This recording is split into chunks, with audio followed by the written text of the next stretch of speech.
네, 반갑습니다. 저번 시간에는 공칭 강도와 디자인할 때 필요한 설계 강도에 대한 어떤 비교 분석을 좀 해드리는 강의가 됐었죠.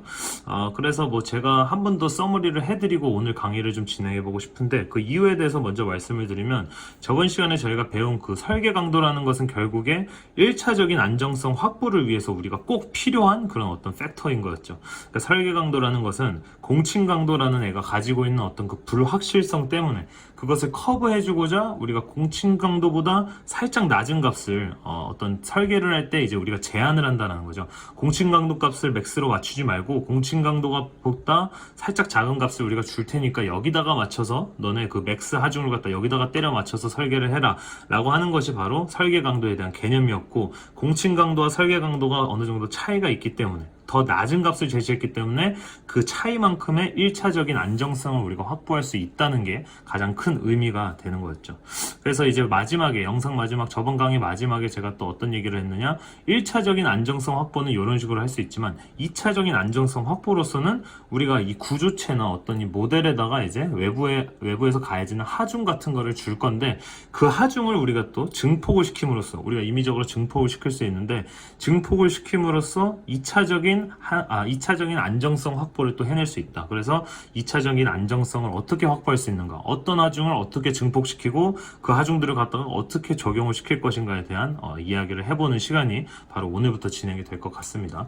그래서 여기 밑에를 보시면은 제가 저 오랜만에 FSB 핸드북을 제가 한번 봤는데 또 이렇게 버전이 이제 최신화가 되면서 제가 옛날에 봤던 게 아니고 좀 잘 이렇게 구분이 좀 져져 있더라고요. 그래서 페이지 272쪽에 딱 보시면은 이제 Structure Design Laws 해가지고 여기부터가 아마 Civil Engineering의 시작이었던 것 같아요. 그러니까 구조에 대한 모든 것들이 이제 여기서부터 시작이 되는 것 같았는데, 여기 보시면은 하중에 대한 정보들이 나와 있고 그 하중들이 어떤 식으로 이렇게 조합이 될 수 있는지 이제 뭐 다음 시간 다다음 시간에 걸쳐서 다 배워볼 건데, LRFD라고 하는 첫 번째 어떤 그 방법이 있고 ASD라고 하는 그 두 번째 어떤 방법들이 있어요. 결국에 여기 이렇게 정해져 있는 이 하중들을 갖다가 이렇게 다 조합을 시켜봐가지고 가장 큰 값을 만들어내는 그 어떤 로드 컨비네이션, 로드의 그 조합을 갖다가 최고 맥스 하중으로 갖다가 우리는 생각을 해서 설계를 진행하거나 분석, 해석 이런 것들을 해내면은 된다라는 것이 가장 이제 궁극적인 그 포인트가 되겠습니다. 그래서 오늘 이 하중을 갖다가 증폭시키기에 앞서서 제가 좀 생각을 해보니까 우리가 먼저 이 하중이라는 것들에 대한 뭐 하중이 뭔지는 알죠. 그래도 이 하중이라는 것이 실전 뭐 해석, 실전 구조 해석이나 실전 구조 설계 같은 데 들어가면은 이 하중을 우리가 조금 더 스페시픽하게 구분 지을 필요가 있거든요. 그러니까 예를 들어서 우리가 뭐 재료역학이라든지 정력학이라든지 해가지고 어떤 모델이 있을 때 이 위에다가 막 포일로드 이렇게 집중 하중도 때려봤고 뭐 디스트리뷰트한 어떤 그 등분포 하중도 갖다 때려보고 했잖아요. 근데 사실 얘가 그냥 뭐 위에서 때리는 외부에서 가해지는 힘이다, 로딩이다 해가지고 하중이라는 개념은 알았지만 사실 얘가 어떤 것에 의해서 발생된 하중이다 뭐 이런 것들에 대한 부연 설명은 없었다란 말이죠. 물론 그냥 뭐 구조 해석을 한다, 뭐 그냥 이미 딱 주어져 있는 값이 정해져 있는 데다가 그냥 발력을 구해라, 뭐 그 단면적이 가지고 있는 모멘트 커패시티 구해라, 이런 거는 우리가 할 수 있는데 실전 설계, 실전 구조 해석을 해야 되기 때문에 우리는, 물론 제가 다 잠깐 또 말이 너무 많이 했는데 FECB에서는 사실 뭐 그렇게 스페시픽하게 원하지는 않지만 그냥 뭐 앞으로 이제 PE 공부도 있고 앞으로 이제 또 회사에 나가셔서 뭐 실전 설계를 하실 분들을 위해서 제가 이렇게 또 굳이 얘기를 드리자면은 이 하중들, 이제 외부에서 가해지는 이 하중들을 우리가 꼭 구분 지을 필요가 있다라고 저는 생각이 들어서 오늘은 이 하중에 대해서 다뤄보는 시간을 한번 가져보도록 하겠습니다. 그래서 여기 보시면은 첫 번째 줄에 딱 nominal laws 있죠. 자, nominal 하니까 저번 시간에 우리 nominal strength 가지고 공칭 강도에 대해서 배웠었죠. 공칭 강도, 이 nominal이라는 것이 바로 공칭, 즉 명칭의, 또 이제 저희가 쉽게 영어로 표현했을 때 official name이라고 했는데, 누구나 A란 사람이나 B란 사람이나 C란 사람이나 누구나 이것을 봤을 때 얘는 이거야, 얘는 연필, 얘는 샤프야, 뭐 이런 식으로 딱 정해져 있는 그들만의 이름을 갖다가 nominal이라고 이제 한다고 했었죠. 말 그대로 nominal laws라는 것은 로드는 이제 하중이 되겠죠. D라는 이 어떤 캐피털 대문자화되어 있는 이 D를 봤을 때 누구나 얘를 본다라면은 얘는 데드로드다라고 이제 생각을 한다는 것이죠. E라고 하면은 earthquake load, L은 live load인데 여기 플로어에 대한 live load는 LR 여기 밑에 살짝 서브에 R을 딱 쓰면은 루프에 해당하는 live load, R은 rain load, S는 snow load, wind는 wind load다, W는 wind load다 이렇게 되는데 사실 제가 여기도 딱 보시면 알겠지만 D에다가 고정하중 써놨고 live load 옆에 비고정하중이라 써놨고 W 옆에 풍하중 이렇게 썼습니다. 제가 쓴 이유는 뭐냐, 바로 제가 쓰지 않은 E랑 그러니까 earthquake load, rain load, snow load 요 정도는 사실 FACB에서 다뤄지지 않는 내용이기 때문에 그냥 제가 어떠한 하중이다 라는 것 정도에 대해서 그냥 스토리만 이렇게 좀 이어가는 식으로 해보겠고요. 실제로 우리가 나중에 뭐 계산을 한다든지 문제를 풀 확률은 상당히 적기 때문에 뭐 그렇게 막 스페시픽하게 좀 더 구체적으로 갈 필요까지는 없을 거라는 생각이 들었습니다. 그래서 먼저 필요 없는 것부터 E랑 R이랑 S부터 제가 말씀을 드려볼게요. 하중이라고 하는 것, 첫 번째로 우리가 하중에 대해서 좀 이해를 할 필요가 있겠죠. 하중이라는 것은 결국에 이런 어떤 구조체 외부에서 때려지는 그 힘을 갖다가 하중이라고 하는 거죠. E를 갖다가 earthquake load를 앞에 E를 따가지고 만들어진 건데, earthquake은 이제 지진이죠, 지진. 그래서 지진에 의해서 발생하는 지진력에 의해서 발생하는 지진 하중이라고 하는 겁니다. 근데 사실 뭐 저도 earthquake load라고 하는 거 처음 봤어요. 저는 이제 earthquake보다는 seismic이라는 단어를 미국에서 좀 더 많이 쓰는 것 같은데, 뭐 여기 FSB에서는 왜 이렇게 썼는지 모르겠지만 어쨌든 여기 나중에 이제 로드 컨비네이션 보면 여기는 E라고 써있긴 합니다. 그래서 E로 한 것 같은데 저희는 뭐 earthquake load라고 하기보다는 seismic load라고 더 많이 부르긴 해요. 어쨌든 뭐 건물이 이렇게 수직으로 딱 서 있잖아요. 수직으로 서 있는데 지진에 의해서 얘가 이렇게 수평으로 움직일 수도 있고, 진짜 worst case로는 얘가 위아래로 수직으로도 이렇게 움직이는 경우가 있는데, 어떤 지진력에 의해서 발생한 지진 하중 때문에 얘가 이렇게 움직이게 되는 거죠. 이 물체 입장에서는 외부에서 들어오는 그 지진 하중이다라고 이제 받아들일 수 있다라는 겁니다. 레인 로드라는 거 뭐 쉽죠. 비에 의한 하중이죠. 자, 예를 들어서 건물이 있는데 건물 옥상에 이렇게 좀 난간이 있고 막 그런 곳이라고 생각해 볼게요. 비가 엄청나게 많이 오면은 그 난간이 있기 때문에 빗물이 바깥으로 다 빠지지 못하고, 물론 중간에 뭐 드레이니지 시스템이 있어가지고 그 배수가 되긴 되겠지만 어쨌든 빗물이 고여 있는 구간들이 분명히 있을 거란 말이죠. 그럼 비가 고인 만큼 그 비에 의해서 부피가 생기고 비에 의해서 중량이 생기니까 그만큼 빗물에 의한 그 하중으로서 작용이 될 수 있다는 거죠. 또 예를 들어서 뭐 비가 엄청나게 세게 오거나 그러면 비가 또 때리는 그런 힘이 또 하중으로서 받아들여질 수도 있겠네요. 뭐 그런 식으로 넘어가면 좋겠고요.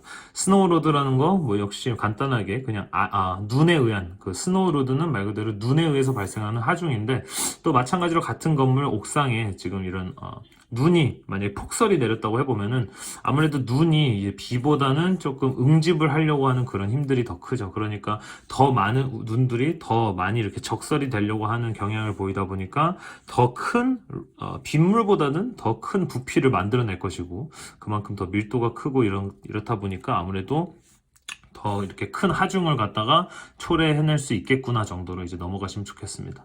그리고 뭐 여기서 다뤄질지는 모르겠는데 나중에 이제 레인 로드가 또 발전을 할 수가 있습니다. 자, 우리가 생각을 해보면 비가 왔는데 다음날 너무 추워가지고 그 비가 얼어버리는 수가 있어요. 예를 들어서 어떤 뭐 송전탑 같은데 전선이 있죠. 이렇게 전선들이 쫙 긴데 거기에 이렇게 비가 왔다가 얘네들이 너무 추운 동네는 그 비가 옵니다. 그래서 이 전선이 이렇게 동그란데 그 동그란 곳을 따라서 이렇게 한층 더 두껍게 약간 피복이 생기듯이 이렇게 얼어가지고 실제로 그 아이스 로딩으로 인해서 그 전선이 이렇게 휘거나 끊어지는 현상까지도 끊어지는 것까지 잘 모르겠는데 어쨌든 그 정도로 좀 위험한 하중으로서 작용을 할 수도 있다 정도로 그냥 말씀을 드려보고 싶어요.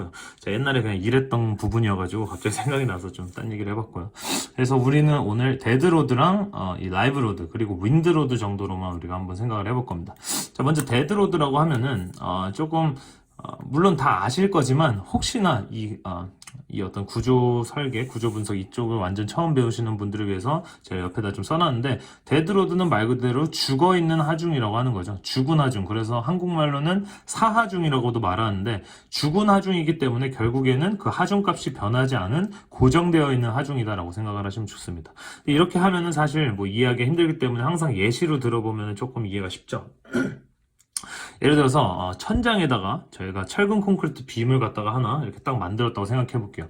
그럼 그 철근 콘크리트 빔이 만들어지면서 동시에 이 철근 콘크리트 빔이 나중에 뭐 이렇게 무너지는, 그러니까 뭐 완전 나중에 뭐 재개발을 한다든지 이 건물을 갖다가 완전히 부수는 행위가 일어나기 전까지는 철근 콘크리트 빔이 만들어지면서 동시에 얘가 자체적인 중량을 가지고 오죠. 그게 그렇기 때문에 그 자체적인 하중은 절대로 변하지가 않는다는 거예요. 그것을 갖다가 우리는 데드로드의 카테고리에 넣을 수 있겠고, 또 제가 방금 천장이라고 했으니까 천장이라고 하면 예를 들어서 아파트 천장에 철근 콘크리트 빔을 갖다가 만든다라고 했을 때 천장에 뭐 철근 콘크리트 빔도 있겠지만 실제로 우리가 그 천장 이 어떤 그 마감재를 뜯어보면은 속에 이런 어떤 램프들 같은 것도 연결이 돼 있고 환기구 같은 게 있는 어떤 그 덕트 시스템들도 다 연결이 돼 있을 거고, 또 이렇게 막 불이 났을 때 꺼주는 스프링클러 막 이런 시스템들도 다 있을 거란 말이에요. 그럼 걔네들이 어디 달려 있느냐? 바로 이 레인포스트 콘크리트에 달려 있을 거란 말이죠. 천장에 있는 그 빔에. 그렇다는 것은 역시 마찬가지로 이 아파트를 지으면서 동시에 그 어떤 환기구 시스템, 덕트 시스템이나 아니면 뭐 스프링클러나 이런 것들은 이 아파트를 무너뜨리지 않는 이상은 무조건적으로 꼭 달려져 있어야 하는 시스템이기 때문에 역시 고정적인 하중으로서 들어간다는 거죠. 그래서 어떤 덕트, 뭐 이런 스프링클러, 이런 램프, 뭐 이런 등 같은 것들 역시 다 데드로드 카테고리에 들어간다라고 이제 말씀을 좀 드릴 수 있겠습니다.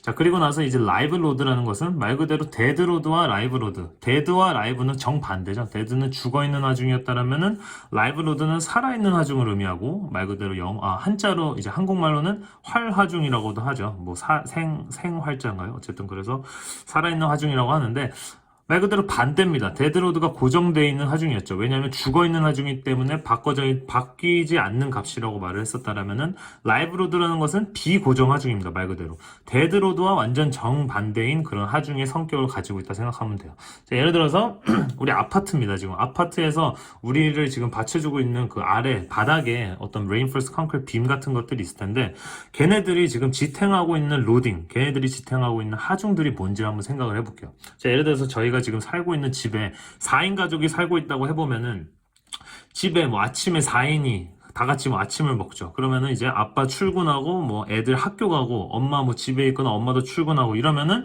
집에 아무도 없는 경우도 있고, 집에 뭐 한 명 이렇게 남아 있는 경우도 있고, 집에 두세 명 있는 경우도 있고, 뭐 저녁엔 다시 네 명이 뭉쳐가지고 다시 밥 먹고, 또 어떤 뭐 주말이 되면은 또 막 친구들을 부를 수도 있고 식구들이 놀러 올 수도 해가지고 4명이 아닌 막 10명, 뭐 15명 그 이상으로도 이렇게 늘어날 수 있는 하중이 될 수 있다는 거예요. 그러니까 그 밑에 깔려있는, 우리 바닥에 깔려있는 레인포스트 콘크리트 빔의 입장에서는 이런 어떤 사람이라는 것이 가지고 오는 그 하중은 이런 비고정 하중인 라이브 로드로서 우리가 구분 지을 수 있겠구나, 이렇게 생각하시면 좀 좋을 것 같고, 또 예를 들어서 뭐 우리가 뭐 집이니까 뭐 나중에 이제 뭐 생활 좀 좋아져가지고 막 소파 같은 걸 새로 사올 수도 있고요. 또 TV의 크기를 좀 더 크게 바꿀 수도 있고, 뭐 냉장고를 바꿀 수도 있고, 이러면서 뭐 더 크면 커질수록 그만큼의 또 하중이 또 바뀌고 뭐 추가가 되거나 오히려 하중이 뭐 더 줄어준다든지 뭐 이런 식으로 하중이 계속해서 변할 수 있죠. 그래서 그런 어떤 기기물들 아니면 그런 이퀴먼트, 장비들에 대한 하중들은 이제 우리가 이런 움직이는 하중이다라고 이제 말씀을 드릴 수 있겠습니다. 여기서 지금 보시면은 하나는 플로어이고 하나는 루프인데, 말 그대로 플로어는 루프가 아닌 층을 그냥 다 플로어라고 합니다. 루프는 말 그대로 맨 끝에, 맨 위에 있는 그 층을 갖다 루프라고 하고, 루프가 아닌 모든 다른 층들 1, 2, 3, 4 뭐 요 정도를 다 이제 플로어라고 하고, 만약 5층짜리 건물이면은 5층 맨 꼭대기가 루프고 1, 2, 3, 4는 다 플로어가 되는 거예요. 그래서 주로 플로어에 걸리는 이 라이브 로드 값이 조금 더 큰 현상을 갖고 있다는 사실은 이제 상식적으로 알 수 있습니다. 자, 왜 그러느냐? 플로어에 상식적으로 사람들이 살고 뭐 어떤 생활할 수 있는 공간들이 많겠죠. 이 천장 같은 경우는 뭐 예를 들어서 루프탑 같은 데다가 우리가 바 같은 거, 술집 같은 거 차릴 수도 있지만, 아무래도 플로어에 사람들이 왕래가 또 이렇게 많은 것에 비해서는 루프에는 사람들이 많이 돌아다니지 않기 때문에 아무래도 설계할 때 나중에 이 플로어에 해당하는 라이브 로드 값보다는 루프에 들어가는 라이브 로드는 조금 더 작다. 그만큼 그 어떤 하중의 변화성, 하중의 변동성, 혹은 그 하중의 그 어떤 집중도, 이런 것들이 조금 경우의 수를 따져봤을 때 적을 수밖에 없구나라는 거 정도 우리가 일반적으로 상식적으로 좀 알고 가면 좋을 것 같습니다. 그리고 마지막으로 이제 윈드로드라는 것인데 윈드로드 말 그대로 바람에 의한 하중이죠. 근데 제가 이 바람에 의한 하중도 물론 FE11에서 사실상 뭐 문제를 뭐 윈드로드를 주어지고 문제를 풀어봐라라는 문제는 나오지 않습니다만 제가 이 윈드로드에 대해서는 꼭 한번 설명을 드려보고 싶은 게 뭐냐면 제가 옛날에 이제 FE11을 제가 거의 한 3년 전에 봤던 것 같은데 그때 나온 문제가 갑자기 엊그제 제가 강의를 준비하다 갑자기 떠올라서 제가 좀 얘기를 해드리고 싶어요. 먼저 윈드로드라는 건 되게 간단합니다. 역시 건물이 이렇게 수직으로 딱 서 있는데 수평적으로 이렇게 바람이 갖다 얘를 때리기 때문에 이렇게 바람이 불어서 때리면은 얘가 움직이잖아요. 이렇게. 그것처럼 얘 입장에서는 이 바람 자체가 얘한테 어떤 하중으로서 외부의 압력으로서 이렇게 작용을 한다는 거죠. 그래서 풍하중이라는 것은 우리가 일반적으로 봤을 때 옆에서 때리기 때문에 이 lateral force라고 해요. 수평, 그 어떤 옆에서 때리는 힘? 그거를 제가 갑자기 한국말로 생각이 안 나는데 어쨌든 횡력, 횡력이라고 하죠 이제. 횡력으로서 우리가 일반적으로 받아들일 수가 있는데 사실 제가 옛날에 어떤 FE11 문제가 나왔냐면은 물론 이거 오늘 할 얘기는 사실 아니고 나중에 이 어떤 로드 컨비네이션들에 의해서 발생하는 그 토탈 로드를 갖다 구해봐라 이런 것에 의한 어떤 그런 문제인데 제가 그냥 풍하중에 대해서 설명을 하면서 잠깐 넘어가자면 FE11을 봤을 때 주로 이제 데드로드와 라이브로드와 윈드로드 그 세 가지 조합으로서 이제 전체적인 하중의 총합을 갖다가 우리가 추출해낼 수 있거든요. 근데 예를 들어서 문제가 어떻게 나왔냐면은 바람이 여기서 이렇게 딱 부는데 지금 여기에 우리가 어떤 레인포스 콘크리트 빔을 이렇게 지금 설치를 했다라는 거예요. 그랬을 때 여기 이렇게 데드로드가 있고 뭐 라이브로드도 이렇게 있고요. 그리고 바람이 이렇게 불었을 때 얘한테 가해지는 그 로드 컨비네이션이라는 얘한테 가해지는 최고 가장 큰 로드의 조합의 총합은 무엇이느냐라는 것을 대충 계산해봐라 라는 정도의 문제가 한번 나왔습니다. 사실 되게 어려울 것 같지만 제가 하고 싶은 말은 뭐냐면 딱 보시면 알겠지만 얘는 일반적으로 데드로드와 라이브로드는 위에서 아래로 꽂히기 때문에 우리가 그래비티 로드라고 그래요. 중력에 의한 그 하중이라는 거죠. 일반적으로 위에서 아래로 떨어지는. 그리고 이런 어떤 윈드로드나 사이스믹 로드 같은, 얼스퀘이크 로드 같은 것은 옆에서 때리기 때문에 우리가 lateral 로드라고 합니다. 횡력이라는 거죠. 얘는 수직력이라고 하면 수평력으로서 크게 카테고리가 될 수 있는데 어떤 실제로 이제 뭐 보시면 알겠지만 이런 건물에 바람이 옆에서 불면은 얘가 이렇게 이 건물을 타고 이렇게 올라가서 특히나 이 부분에서는 이렇게 바람이 이렇게 날아가는 현상을 보이거든요. 그리고 여 끝에서도 역시 이런 식으로 바람이 이렇게 불어나가는 현상을 보입니다. 그래서 얘가 여기서는 이렇게 때리는 수평력으로 들어갔다가 이 어떤 요 루프, 요 면적에서는 약간씩 얘가 이렇게 방향이 바뀌면서 갑자기 이렇게 왼쪽으로 수평으로 천천히 갔던 바람이 여기 특히나 이 스페시픽한 이 루프에서는 갑자기 얘가 수직력으로 이렇게 튀어나가려고 하는 업리프트라는 이제 그런 포스가 생깁니다. 업리프트를 제가 뭐 한국말로 뭐라고 하는지 모르겠는데 일반적으로 위에서 아래로 때리는 힘이 아닌 그 정반대의 힘, 아래에서 위로 때리는 그런 힘으로서 갑자기 전향이 돼버려요. 그래가지고 예를 들어서 아까 같은 뭐 그래비티 포스를 갖다가 우리가 데드로드와 라이브로드라고 생각했을 때 얘가 만약에 100이고 라이브로드가 또 100이다라고 한다면은 얘와 얘는 같은 방향이기 때문에 우리가 더 할 수 있었는데 지금 이 스페시픽한 위치에서는 이 윈드로드로 인해서 발생된 그 업리프트 포스 때문에 여기다가 W란 이 윈드로드를 더해줘야 되지만 사실은 얘가 100이라는 숫자의 값을 갖고 있지 않고 마이너스 100이라는 숫자의 값을 갖기 때문에 전체적인 이 로드 컨비네이션 맥스의 값이 200이 된다라는 정도의 문제가 한번 나왔었던 적이 있습니다. 뭐 지금 제가 이렇게 너무 뭐 급하게 설명을 드려서 잘 뭐 이해가 될지는 모르겠지만 어떤 풍하중에 대한 절대적인 뭐 풍하중을 갖다가 한번 진짜로 문제를 풀어봐라 이 정도의 문제는 사실 되게 어렵기 때문에 P나 그 이상의 어떤 SE 정도의 시험을 보시면 이제 나오지만 FE에서 제가 그냥 3년 전에 봤을 때 이 정도의 어떤 레인포스 콘크리트 빔의 그 용도에 따라서 그의 위치에 따라서 그 풍력이 그냥 이렇게 때리는 수평력으로 발생을 할 수도 있지만 뭐 만약에 루프에 있거나 그러면은 그 얘 방향이 이렇게 갑자기 업리프트 포스로 바뀜으로써 그래비티와 완전 정반대의 방향으로서 바뀜으로써 이렇게 로드 컨비네이션을 구했을 때 다 더하는 게 맞는데 갑자기 얘가 마이너스 값을 띄기 때문에 그만큼에 해당하는 값이 전체적인 값에서 얘가 마이너스 되면서 더 작아지는 이런 현상들을 우리가 캐치해낼 수 있다라는 것이 그 문제가 됐었습니다. 뭐 어쨌든 그런 식으로 해가지고 오늘은 이렇게 하중에 대해서 좀 얘기를 해봤고요.